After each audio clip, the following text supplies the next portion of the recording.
ក្តីស្នេហ៍ដែលរៀនថែប៉ុនប៉ងគេមិនផ្សងសូមជួបនួនអងតែមួយបងគេគិតភ័យព្រួយស្នេហ៍អូនមួយព្រួយទាំងយប់ថ្ងៃគឺឃើញអូនញញឹមម្ដងធ្វើឲ្យបងរំភើបរីករាយពេកក្រៃ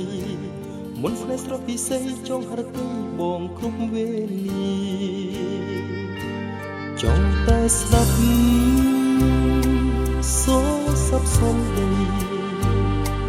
ចង់តែបីថ្នើថ្នមពុំញីចង់បណ្ដាលគៀងគិតកាយាចង់ទឹមរៀបការនឹងគ្នាចង់កំប្លែងឲ្យស្រីសាយលេងគ្រប់វេលាចង់បំពេឲ្យពើពុំញីអូនគេងលក់សែនសុខសាអរគុណយ៉ាងយល់ចិត្តរៀមផងអំណងជា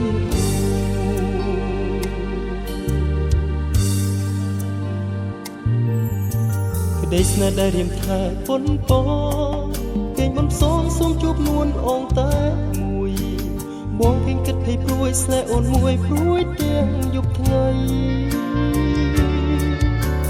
ពេលឃើញអូនញញឹមម្ដងធ្វើឲ្យបងរំភើបរីករាយពេកក្រៃមិនស្នេហ៍ស្រស់ពិសេសចង់ហរតីបងគ្រប់វេលាចង់តែស្ដាប់សូរស័ព្ទសំដីចង់តែបីក្នុងភ្នំពុំញីចង់បណ្ដាជាងគិតកាយាចង់ទឹមរៀបការនឹងគ្នាចង់កំប្លែងឲ្យស្រីសាយលេងគ្រប់វេលាចង់បំពេឲ្យពើពុំញីអូនគេលក់សែនសុខសាន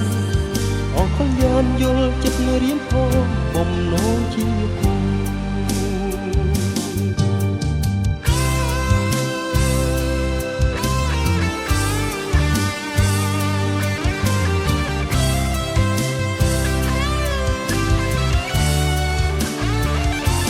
ចង់បណ្ដាជាងគិតកាយាចង់ទឹមរៀបកា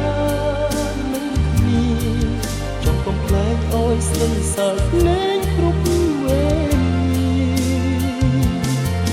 ចង់បំពេឲ្យពើពុំញីអូនគេលក់សែនសុខសាអរគុណយ៉ាងយល់ចិត្តរៀមផងបំណងជាគូ